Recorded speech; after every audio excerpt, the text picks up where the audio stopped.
Kaixo, honekin hasten dut aurten pildorita txiki hauek oinarrizko informazio batzuk eukitzeko zuek, berrikusteko, gogoratzeko edo nahi dezutenerako, bai?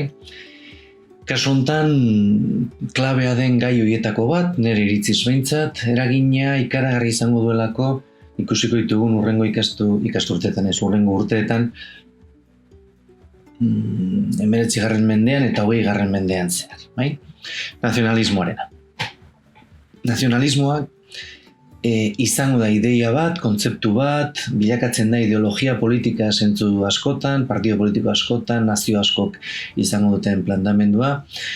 Ezinbestekoa dena ulertzeko nola eraikitzen diran estatu nazional berri batzuk iraultza liberalek bultzatu duten mundu berri hontan, eta nola edatzen den Europa osoan zehar eta gerora mundura noski ideologia nazionalista bat, bai? Nazio kontzeptua oinarritzat izango. Ikusiko dugu etengabe azalduko zaigun ideia, kontzeptua eta errealitate batzutan bortitza izango dela.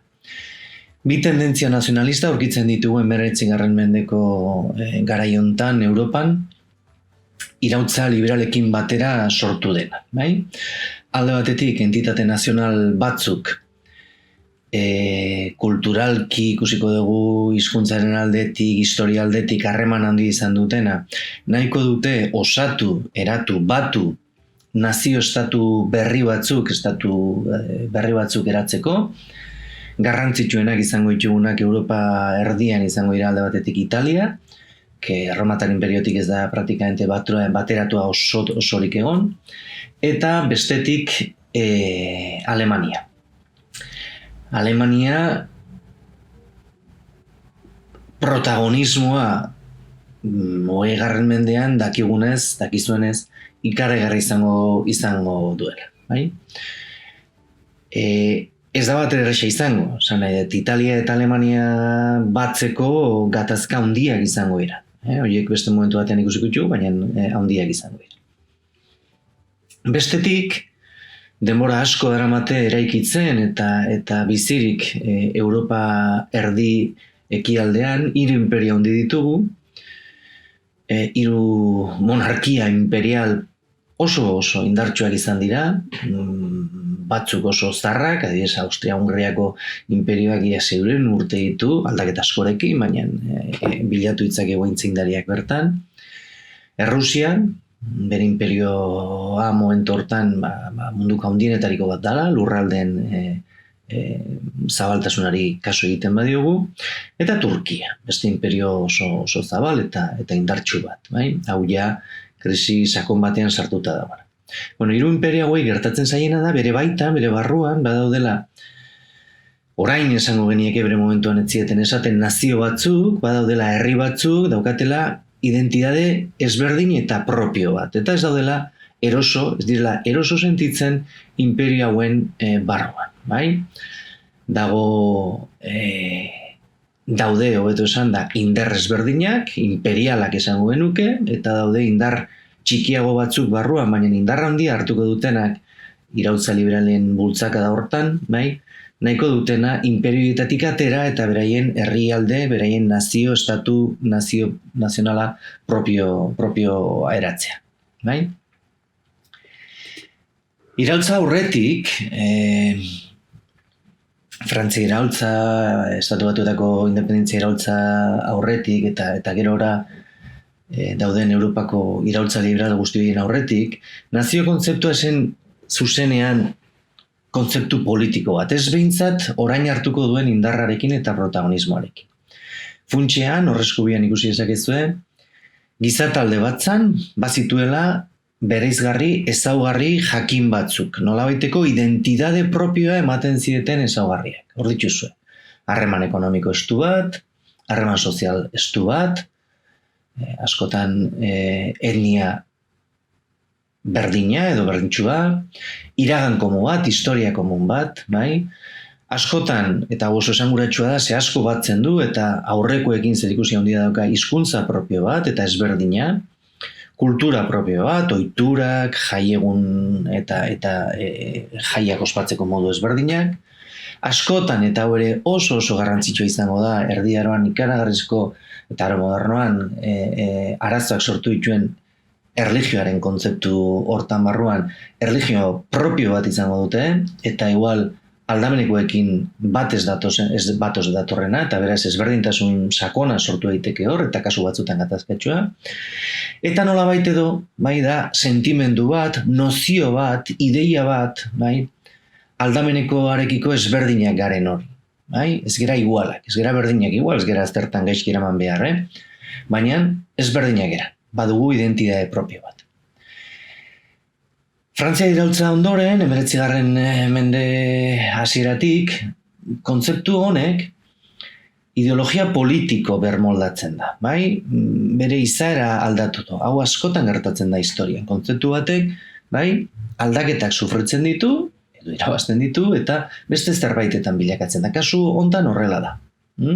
Ideologia politiko berri bat, adierazten duna horrek diandakazuena, herri bakoitzak, eta herri hortan ikusiko dugu ezberdintasuna dela, zer da herri hori, bai? Nortzuk osatzen duten herri hori. Herri bakoitzak estatu independiente bat burujabea izateko eskubidea du. Bai? Independientea izateko. Bai? Independentzia baterako eskubidea.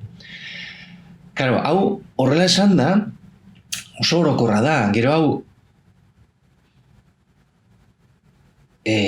lurrera eramaterakoan, egunerokora eramatean oso ideologia anitzak eta oso ideologia heterogeneoak sortuko ditu. Kasu askotan, bat ez datozenak. Bai? Funtsean, bi korronte nagusi izango dituzte ideologia nazionalista guztiak edo gehienak. Alde batetik, liberalismotik, iraultzatik sortzen den nazionalismo bat, korronte frantziarra esaten zaio, pentsalari frantsesa direlako bultzatzen dutenak, bai? Adierazten dutenak komunitate politiko bat eratzeko, herri politiko berri bat, estatu berri bat eratzeko, ez dela behar beste zer askatasuna baino. Gizabanakoen askatasuna, herritarren borondatea. Hori da, funtsean liberalismoaren eta iraultzaren oinarrietako bat, bai? Eta hortan oinarritzen da, ideologia nazionalista hau. Beste bat badago, eta alemana ditzen zaio, pentsalari gehienak alemanak baitira, edo nazionalismo kulturala, sortzen da erromantizismoaren mugimenduaren barruan, artean ikasiko dezuena, edo ikasi dezuena ja, literaturan ere bai? Nun, pentsalari hauek adieraziko dute, herriek arima propio, espiritu propioa dutela. Bai, badutela zerbait, ez dela tangiblea, dela intangiblea, ez da bakarrik borondatea, da kultura, da hizkuntza, da ohiturak, da erlijioa, da identitate hori, que justo bat dator lehen geneukan, bai, aurretik geneukan nazio kontzeptu horrekin, eta nolabait edo bilakatzen ditunak, bai, eskubide hoien protagonista, bai, aukera izateko protagonista. Dala, lehen esaten genuen, estatu independiente bat, estatu burujabe bat izateko eraikitzeko eskubidea. Ados, bi hauek sortuko dituzte berriz diot, ideologia oso heterogeneoak, bide oso ezberdinak, oso anitzak, eta alderdi hontan, ideia hauentan mugituko dira hobeto esan da bai, 19. Mendean sortuko diren gatazka ikaragarrietako arrazoi batzuk. Ez bakarrak, ikusiko ditugu beste batzuk ere badaudela, baina hau da dagoen elementu horietako bat. Egia esan, sortuko diren ideia eta ideologia berriekin, askotan, talka, ados, egongo dira gatazkak, harremanak, ez ikusiko dugu nola doan garatzen guztiari. Besteik ez, espero zerbaitetarako balio izatea eta galderari bali makazue bakizue. Edo klasean, edo e-maileak azue. Aio!